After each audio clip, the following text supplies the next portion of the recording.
In 1993, a dinosaur movie of angelic nature was cast upon the world. That movie was Pre-Hysteria. I want my babies back and I want them now. You can't. I mean, I guess Jurassic Park also was released. I just got out of Jurassic World Rebirth. Did I like it? Maybe I did. Maybe I didn't. But the whole time I was watching, I do gotta confess that I was thinking of the past Jurassic movies and the quality of them, because maybe this franchise should have been iced a while ago. Or maybe Rebirth kind of like rebirthed the franchise. Anyway, Jurassic Park is the dinosaur movie. Kids love dinosaurs, grown-ups love compelling characters and the adrenaline, film buffs love animatronics, and women love In Malcolm. Steven Spielberg took the best aspects of cinema and mixed them together to create another near-perfect blockbuster. Jurassic Park is the staple of the franchise, and not only because it's the first one, but because you could tell there's so much passion in this. The characters are iconic and all the dynamics between them stay constantly fleshed out until the end. Each one of the characters kind of have their own mini-arc before some meet their clever end. Clever girl. I mean, these deaths are some of my favorite in cinema, each one unique in their own horrifying and intense way. My man was scrolling on TikTok on the toilet, then the fat guy from Space Jam, dinosaur kills him and rocks the car like he's that one fish at Makeout Point. Now I gotta hand it to you, this death is surprising. Arnold. The dinosaurs of Jurassic Park are quite literally the main attraction of the film. I saw this movie re-released last year in cinema, and seeing the T-Rex appear was magical. I love animatronics in films so much. They make the strangest things feel so lifelike. The T-Rex is up there as one of the best. You wanna know how I know it's one of the best? Because no matter how small the screen is when I'm watching that thunderstorm scene with the T-Rex, it still knocks me out with how well crafted the dinosaurs are here. Especially the raptors tapping their foot, it scratches my head in a really good way. 4 years later, Jurassic Park 2 Lost in New York comes out. The main reason I was hyped to watch this one is because of Jeff Goldblum is the main character. I mean, look at him.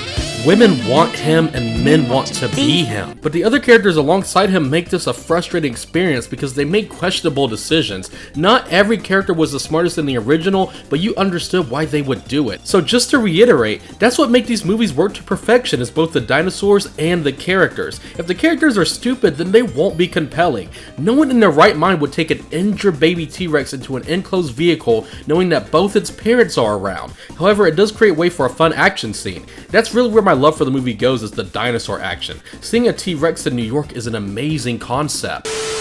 Editing tray here, the T-Rex doesn't end up in New York, he actually ends up in San Diego. Now Jurassic Park 3, most of this video will be dedicated to that. I'm still going to talk about Rebirth, but I think this is where it should have been decided if Jurassic Park should have stayed extinct after this movie. Get your popcorn ready, because here comes a full dive of Jurassic Park 3.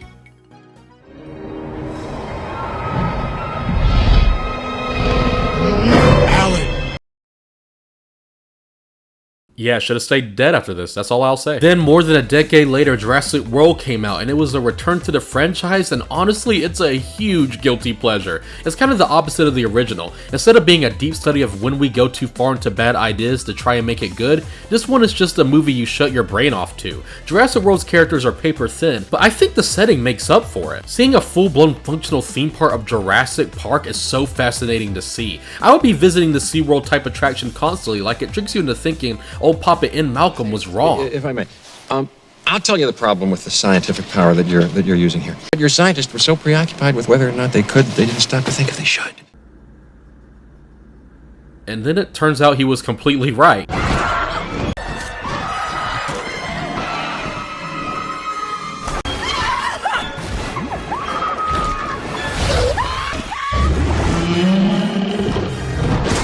Jurassic World was the best since the original, flawed but very fun. Then after that was Fallen Kingdom, and it feels like it's just a movie whose only reason to exist is to get to its powerful ending that sets up the final film. The characters are not the brightest bulb and they have tons of plot armor. How does Chris Pratt not die here? Why is this scene directly from Looney Tunes? Why is this little girl a clone? But the ending is amazing. It sets up the next movie and has dinosaurs outside of the park in different areas of the world, putting a new meaning to the title. We've entered a new era.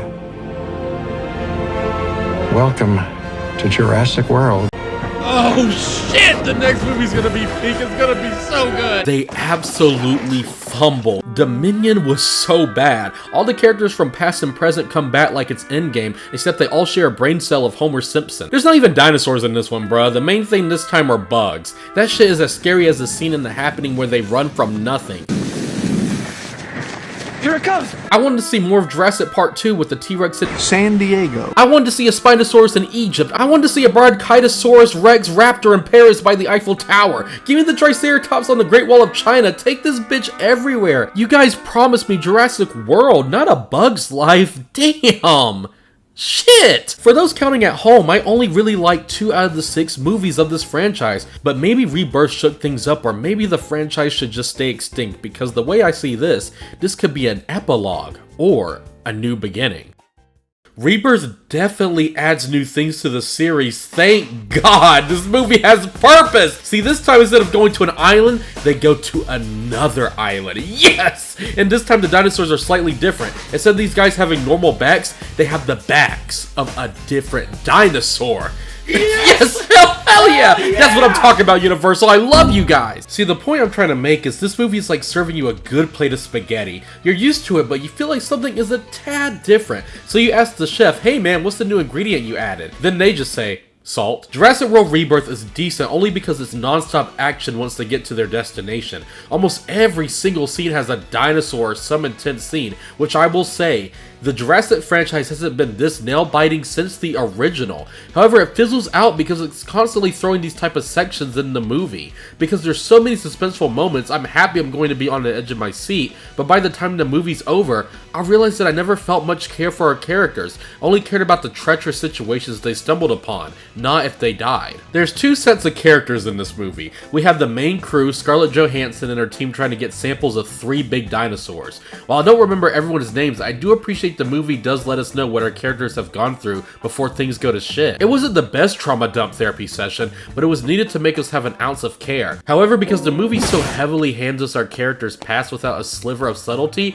it makes things forgettable. In the original movie, you didn't need dinosaurs on the screen constantly to make things interesting. Some of the best scenes of the 1993 movie are with characters and no creatures.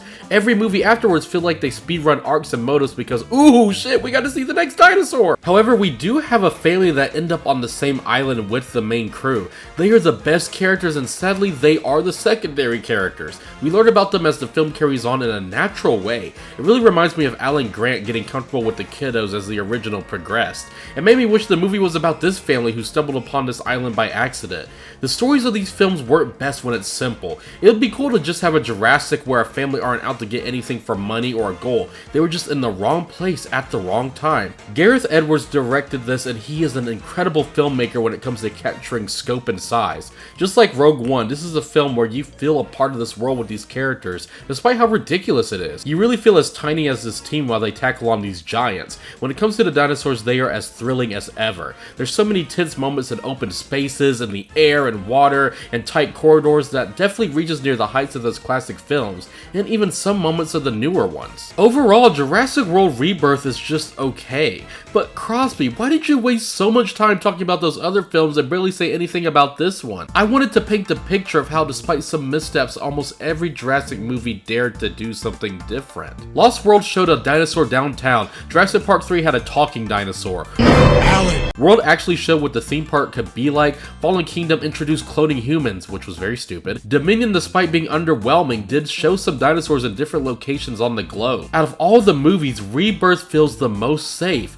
It's like talking about someone riding a bike with a helmet. Like, what do you want me to say to that? It's safe and lame. Now, when you start doing some real tricks, I mean, then I'll pay attention. If the main selling point here was the plot being a new team gets sample from dinosaurs on a different island and the dinosaurs just look slightly different, then it just feels pointless. They have written themselves in a corner with this franchise. Nothing is exciting anymore. The reason people are saying it captures the spirit of the original is because it's playing the hits of the original. Except it's not the original song, it's just the cover. ever. I'm not saying I need to see dinosaurs in space or whatever, but what I am saying is we need to do something different with the world. This is the one movie that feels like it doesn't build upon this universe. Maybe make a Jurassic Park that's rated R. Maybe time skip and have our world regress slowly back to prehistoric nature because the dinosaurs rule us and have the humans realize there's nothing we can do. Kind of like the Planet of the Apes movies. I don't know, I'm not the producers. Universal, you guys are. Think of some shit because right now this franchise is on life support. You know, until this one hits 1 billion at the box office, which it will, and then we'll get Jurassic Land. I know I harped about that original film a lot, but that's because it feels like it's what kick-started dinosaur movies and the potential that they have. The original film is truly magical in this sense, and after 3 decades later, no dinosaur movie in this franchise or any other will top it. Unless it's Pre-Hysteria. Say howdy. You just got kissed on the tush by the king.